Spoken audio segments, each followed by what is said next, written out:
Hello, today is Friday, April 4th, 2008, and this is Bruce Steinberg of www.brucesteinberg.net reporting on the March 2008 U.S. employment situation that was quite dismal. About the only positive thing that can be said about it was that at least it was consistent with other recent economic news.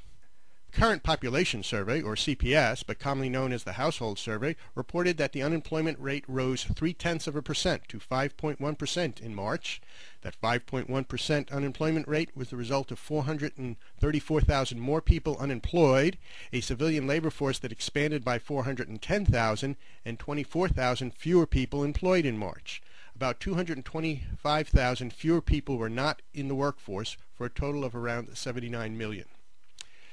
The Survey of Businesses, officially the Current Employment Statistics Program, or CES, but more commonly referred to as the Jobs Survey or Report, reported an overall job decline of 80,000, brought down by weak job growth in the service-providing sector, along with a familiar development, declines in the goods-producing sectors.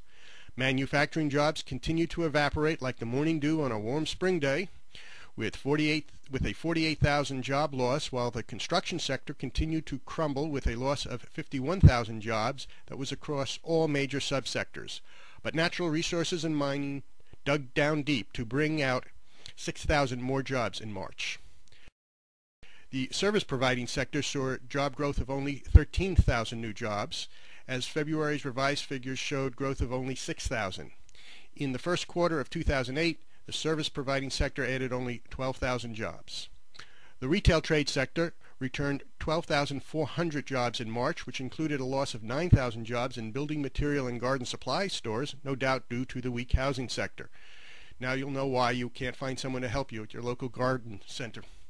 Professional and business services also declined in March with a loss of 5,000, brought down by a big loss in temporary help services. More on that in a moment.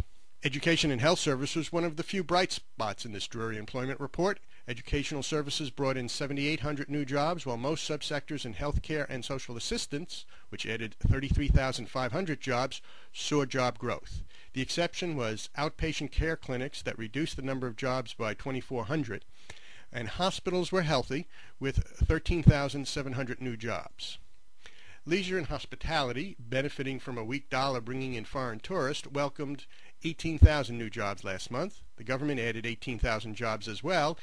In March, local governments adding 13,000 jobs, while state governments brought in 3,000 jobs, and federal employers added 2,000 jobs.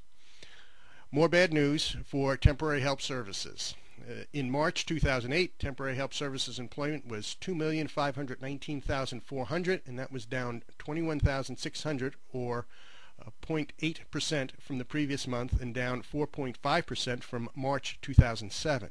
However, the loss was greater in February, when temporary help employment was down 33,600 from January, so perhaps the downward trend is slowing. Only time will tell. Temporary help services continued to lose market share. It was 1.83% of all jobs in March. It ended 2007 at 1.87%. The number of jobs plummeted in March, and that resulted in the economy losing 232,000 jobs in the first quarter of 2008. That breaks down to 78,000 jobs lost in January, 78,000 jobs lost in February, and now 80,000 in March. It appears that the job losses are accelerating. If that's not enough bad news, the number of discouraged workers, people who have given up looking for work because they couldn't find any, is up. Not to mention that involuntary part-time workers, those who would prefer a full-time job but can only find a part-time job, continues to rise as well. This has been Bruce Steinberg, and this is just a brief sample of the employment data we have available. An interactive video version of this report, complete with charts and graphs, can be found at www.brucesteinberg.net.